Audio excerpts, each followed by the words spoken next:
How's it going, guys? Right behind me is my rebuilt 2016 Mustang GT. Let's go see how it drives.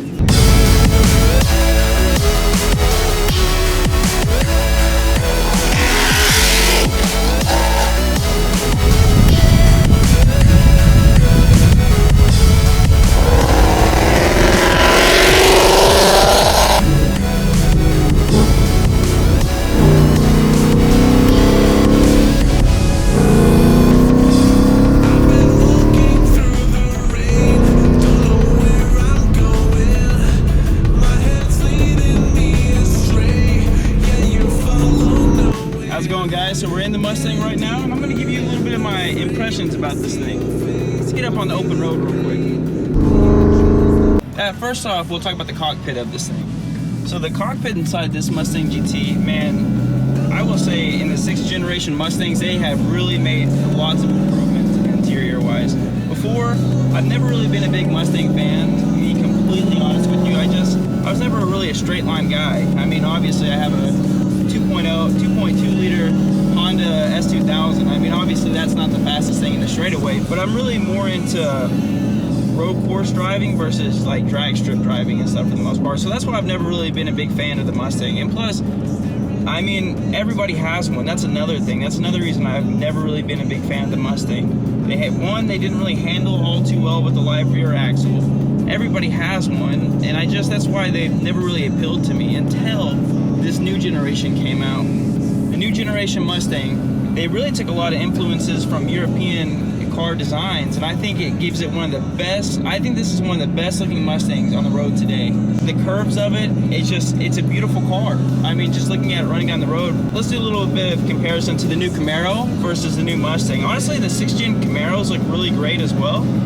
I mean, honestly, American cars, I've never been more of a muscle car guy just because I've been more about handling wise. I've always liked Japanese cars and European cars, but up until the new generation, I will say American cars, they've made big leaps. Dodge, I mean, their Hellcat, I mean, that's still kind of a big, heavy car and it doesn't handle as well, but its straight line acceleration is really quick. But the Mustang and the Camaro, I mean, they're both really great platforms. They're faster around the track than cars that are double their price. It's really impressive, you know? And most of the cars nowadays, I mean, it's hard to find a big V8, and that's why I've been liking the American cars a little bit better. So the 6th gen Mustang, while it might be a little bit slower in a straight line compared to the old live axle, anywhere else, daily driving around the road course, they handle 10 times better. I can just tell, just driving around right now, I mean, I just feel like every corner I hit, it just hugs the road. I mean, I'm already in love with how this thing drives. Yeah, it's a little bit heavier than what my S2000 is, but man, when you punch it, it's not like the S2000, you really got to stay up above 6,000 RPMs to get anything out of it. This car right here has power all the way throughout the RPM range, which is really nice. So, I will say about this car, it is too damn loud. That is my first impressions of this car when I've been daily driving it for around a week now. So that's why I'm giving y'all a little bit of heads up. This car, like, I like loud cars. Don't get me wrong. My S2000 is pretty much test pipe back to just a catback. It's pretty damn loud. But this thing is obnoxiously loud. I really feel worried about a cop pulling me over just because it's so loud. I really keep it under 2,000 RPMs around town, and I have to short shift everywhere I go just because it's so ridiculously loud. So the current exhaust setup on it right now is the previous owner just deleted the calic converter, so we just cut it and put a straight pipe back, and that's probably where I'm getting a lot of the sound from. But I'm really not looking into buying headers at this time, or trying to find some stock OEM headers with a cat back. So I think what I'm going to do is, for the header back, I went ahead and bought some Vibrant ultra quiet resonators, and I'm going to put that in place of where the cats were supposed to go. Also, that will decrease a little bit of rasp. And then going back, right now currently it has a Roush X pipe into the Roush axle back. So what I'm going to do is, from there, I actually bought the Corsa. I was up in the air about the Corsa Extreme and the Corsa Sports catback, and I couldn't decide, but I've listened to a lot of videos, and I mean, it's a lot of money to be spending, so you want to do a little bit of research, because research is free, but I mean, exhausts, they're a little bit pricey, especially Corsa, but you get for what you pay for in the Corsa. The reason I went with the sports catback is because it has the touring mufflers versus the extreme mufflers, because things with this car, while it sounds, it's just volume right at the current moment. It's ridiculous. It's not even, it sounds okay, but it's just not a very refined sound. It's not a very good sound either. It has a lot of pop. Sounds like you're driving an old pickup truck with the off the headers exhaust, to be honest with you. So I'm going to change that up with the Corsa Sport catback, and I'm going to put the resonators up front. So hopefully with the double X pipe on the Corsa design, I really like the sound of it. It gives it more of an exotic tone, almost like the Voodoo 5.2 liter motor that what's in the GT350. But that's about the exhaust, and I haven't got a ticket just yet, but like I said, that's the first thing I've done is ordered the exhaust. Another thing about this car is interior wise. Interior in this car is great. The seats are probably some of the most comfortable seats I've ever sat in. I was a little bit disappointed because I really wanted the Recaro seats, but this car didn't have it. But honestly, I'm happy with the seats that are in it right now, the premium leathers. They hug you. They have really great bolstering, and for daily driving, this thing is awesome. They're the most comfortable seats, especially with air-conditioned seats. You know, on a sweaty day, you guys know what I'm talking about.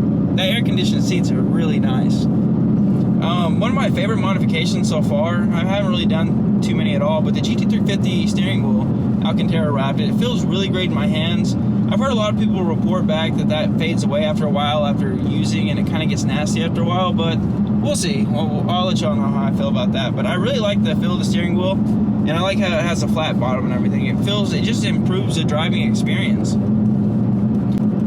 So guys, I'm just telling you right now, this is a really fun car.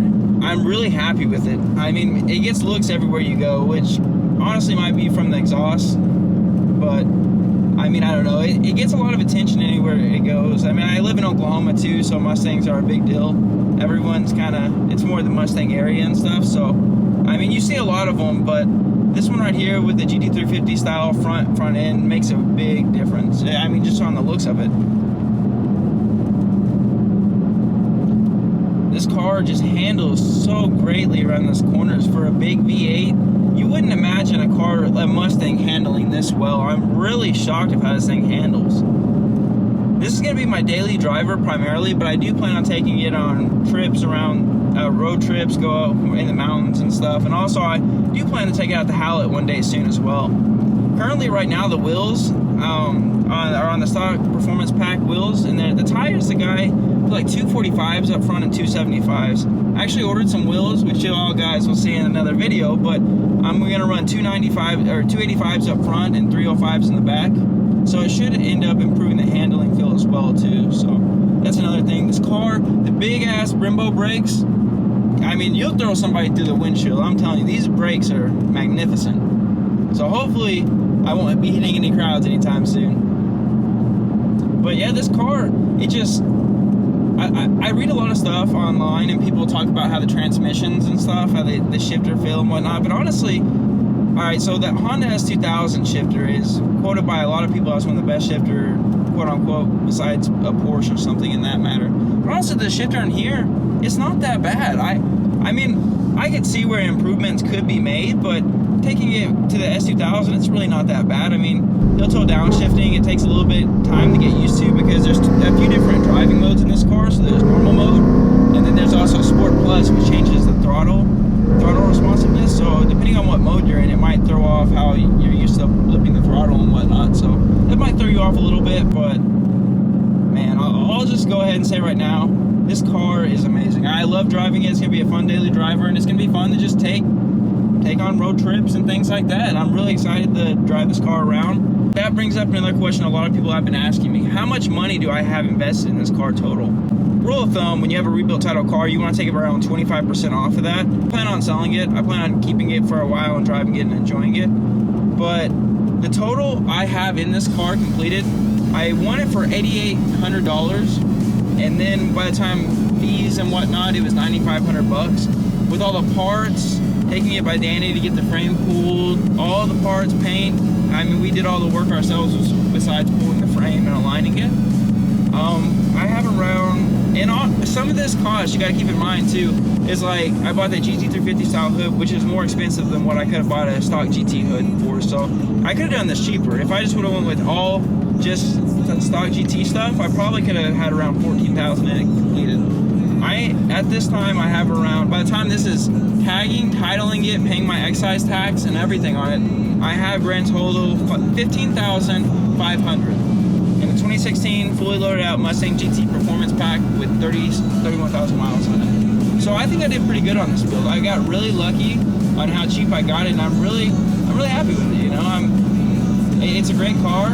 I can't wait to drive it every single day. Once I fix the exhaust, it's kind of obnoxious, but it's just a fun car to drive every day. The reliability seems well. I'll catch up on all the maintenance and everything, and it'll be a fun car to drive. So. Also, another thing is too, I'm going to change out another modification I plan on doing later on is probably I haven't decided yet if I want to go with a Lund custom tune or if I want to go with the Ford Performance Power Pack Stage 2. It has a GT350 cold air intake and it changes the tune for the most part. The only reason I was thinking about doing that is because I wanted to give you all a review on it because it does allow you to keep your warranty. Obviously, I don't have my warranty, but I want to give a good review for y'all guys that do have a warranty. And plus, I mean, if Ford builds these cars, I feel like they have more R&D behind, I mean, putting the tunes together versus, I'm not saying Lund tunes are bad, but I feel like if Ford engineered this car, I feel like they'd have more time to tune the car and they know the motor better than anybody else. So that's the reason why I think the Ford Performance Power Pack would be the best tune for this car. And I've heard nothing but great reviews. It has anywhere from 30 to 40 pounds of torque and horsepower increases. So I'm really excited to see that. So I'm probably going to do that in the near future and get rid of this Canyon intake, which will be for sale soon if anybody's interested. But besides that, guys, I hope y'all enjoyed this build series. I know I did. We finished it up in around March. I guess stay tuned for more because there's going to be a lot coming for this Mustang. I don't really plan on building another car in the near future. That might change, who knows. But right now I'm going to focus on building this car to where I want it to be at, and then we'll go from there, guys. Stay tuned for more, and we will see y'all guys in the next one.